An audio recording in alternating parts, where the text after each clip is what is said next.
Na videoaula de hoje, eu vou calcular a deformada do pilar da videoaula anterior, com os mesmos parâmetros de cálculo, através do método numérico dos elementos finitos, que é um método de cálculo importante para análise estrutural, me refiro a tensões e deformações, e é um método que está presente na maioria dos maiores programas de cálculo de análise estrutural que existem, como o SAP, o ANSYS, o Nastran, o ADINA, e é uma realidade que não pode estar afastada do dia a dia do calculista estrutural. O calculista estrutural precisa se familiarizar com o método numérico dos elementos finitos, não que tenha que abandonar os métodos analíticos, não é isso, mas a tendência caminha, do progresso, caminha para que o método numérico esteja cada vez mais presente no dia a dia do calculista estrutural.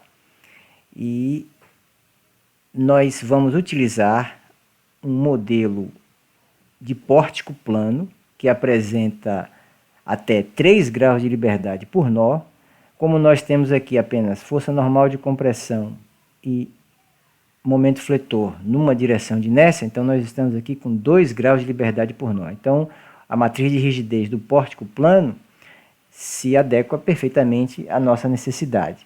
Nós iremos discretizar esse pilar de 4 metros em 4 pedaços menores de pilar, cada um com 1 metro. Então, no método dos elementos finitos, nós, adotando o modelo de pórtico plano, que apresenta até 3 graus de liberdade por nó, nós temos 2 graus de liberdade de translação e 1 de rotação. Então, é comum, mesmo sabendo que o eixo local 1 se situa na direção do eixo da barra, para compatibilizar a análise com os programas tridimensionais, como o SAP, a gente especifique o grau de liberdade 1 na direção do eixo local e global tem que ser coincidentes. Então, D1, grau de liberdade de translação na horizontal, D2, grau de liberdade de translação na vertical, D3, grau de liberdade de rotação e seguindo o mesmo raciocínio para os demais graus de liberdade na barra. Então, D4, D5 e D6. Então, o modelo de pórtico plano apresenta a matriz de rigidez, que eu vou chamar aqui de KI, com a seguinte formulação. Então, essa é a matriz de rigidez do elemento de pórtico plano.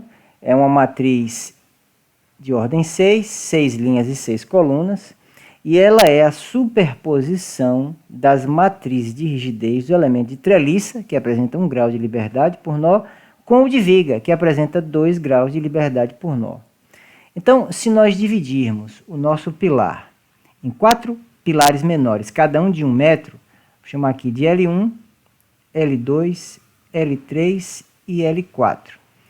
Esses pilares menores, cada um deles também possui 3 graus de liberdade por nó. Então, estão aí montados os 4 elementos de pilar, cada um com 2 nós, um nó 1 e um nó 2 inicial e final, cada um com 3 graus de liberdade por nó, 2 de translação e 1 de rotação, e a numeração dos nós deverá seguir sempre a mesma ordem, sendo que o primeiro será o horizontal, que eu vou chamar aqui de D1. O D1 é o meu grau de liberdade horizontal, que deverá coincidir com o grau de liberdade no eixo global, na mesma direção, e seguindo essa convenção. Primeiro o horizontal, depois o vertical, depois a rotação. D1, D2, D3, D4, D5, D6. Em seguida, o elemento 1, vou chamar aqui de elemento 1, se conecta ao elemento 2 e deverá possuir a mesma numeração de graus de liberdade para facilitar a montagem da matriz de rigidez global. Então, D4, D5 e D6. Na continuação, D7, D8, D9. D7, D8, D9.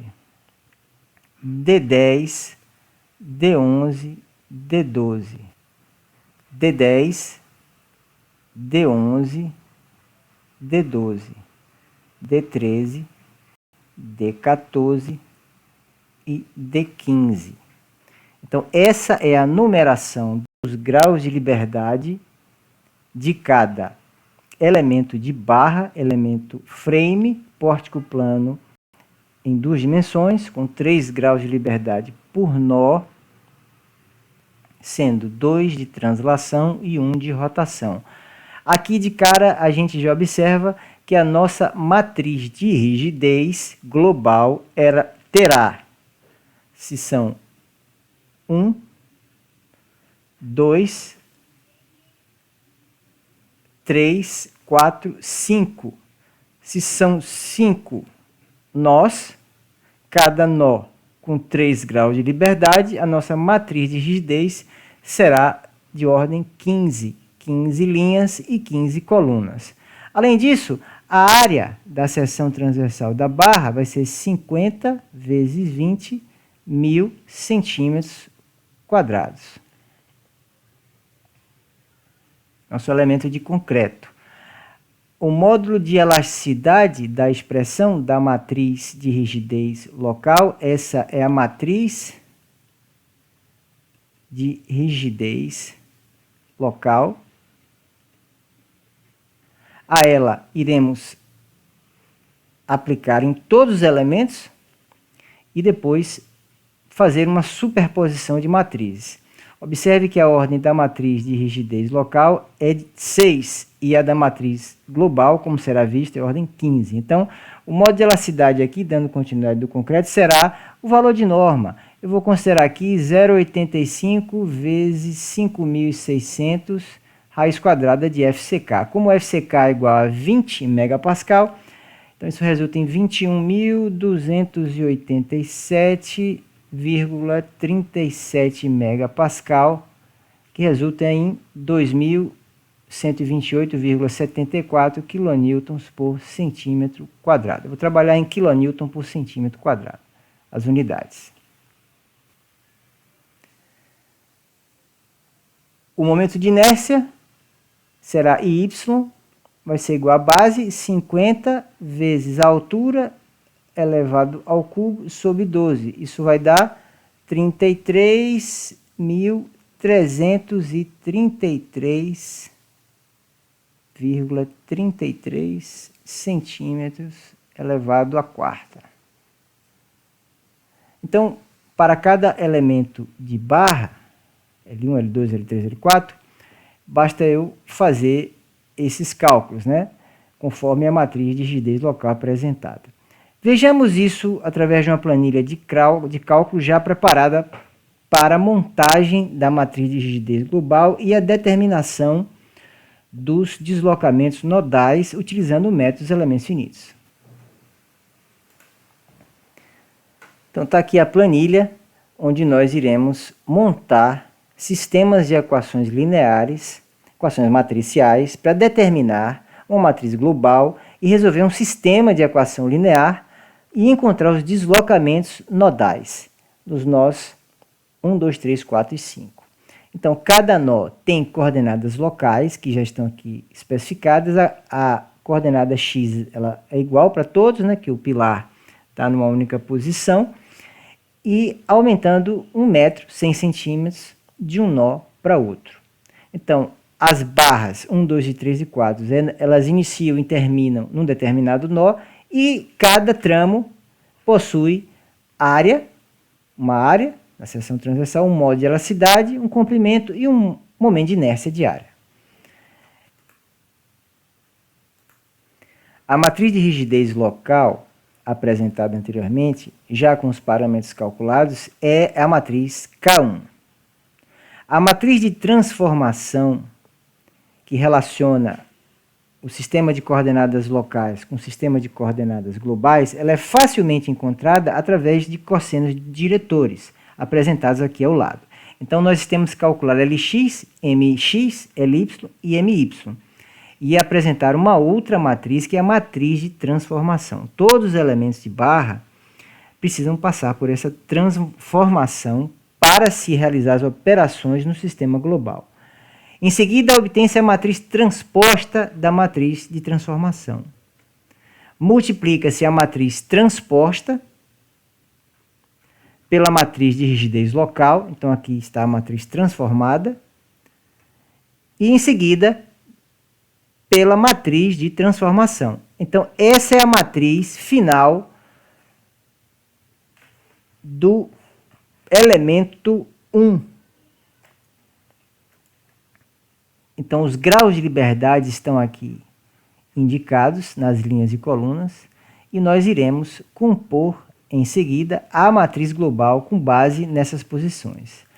O elemento 2, de forma similar, também passa pelas mesmas transformações. Está aqui a matriz de rigidez local do elemento 2, que ainda não foi transformada. Agora ela vai passar pela transformação de sistema do eixo local para o eixo global, obtém-se a transposta e as seguintes operações de matriz. Transposta vezes a matriz de rigidez local e depois esse produto multiplicado pela matriz transposta. Então está aqui a segunda matriz do elemento de barra transformada. A terceira matriz segue a mesma linha, o mesmo raciocínio. O que muda aqui são as posições dos graus de liberdade. E, por fim, a quarta matriz. Agora, podemos montar a matriz de rigidez global do sistema. Observe que todos os graus de liberdade estão indicados, é uma matriz 15 por 15, e nós iremos, inicialmente, capturar as informações da matriz de rigidez local transformada do elemento de barra 1. Então, ela está aqui, de 1 a 6. Está exatamente aí os resultados da matriz de rigidez transformada do elemento de barra 1. Então, ela compartilha informações com a matriz de rigidez transformada do elemento de barra 2. Então, observe que a matriz de rigidez do elemento de barra 2 está situada nesse ponto, entre os graus de liberdade 4 e 9. 4 e 9, observe que 4 e 9, e nós vamos transpor essas informações para a matriz de rigidez local. Nós vamos somar aqui, ó, linha 4 com coluna 4. Então, ó, K2, linha 4 com coluna 4. Linha 4 com coluna 5. Nós precisamos superpor essas informações. Linha 4 com coluna 6.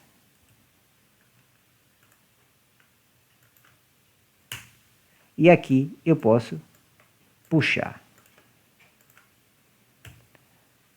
Os demais, basta eu igualar, puxar. E está aí as informações do elemento de barra 2 superpostos.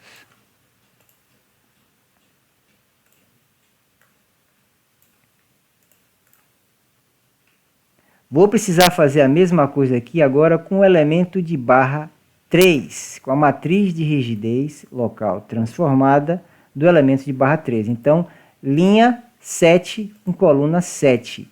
Então, eu vou ter que somar o valor que eu já tenho com a matriz de rigidez local transformada, 7 com barra, coluna 7 com linha 7. Linha 7 com coluna 8.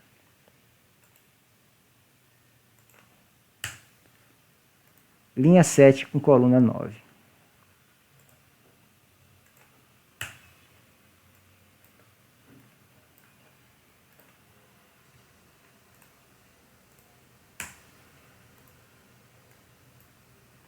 Vejam que o procedimento é simples.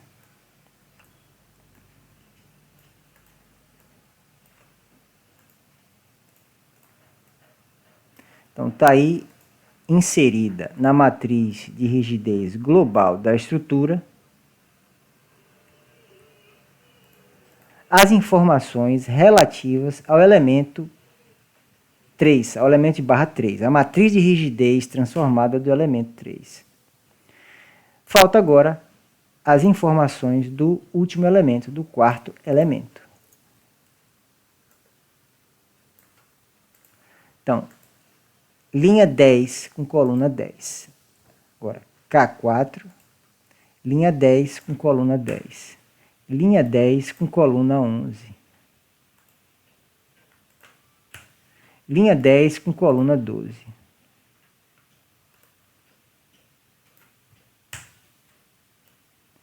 Arrasto. E agora é direto.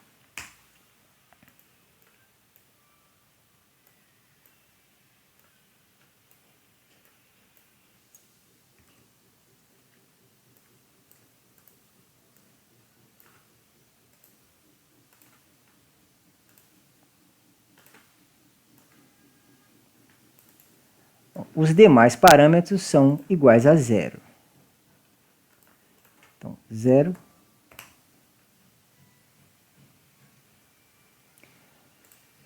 Essa matriz já está inserida na pasta seguinte, que eu denominei de sistema global.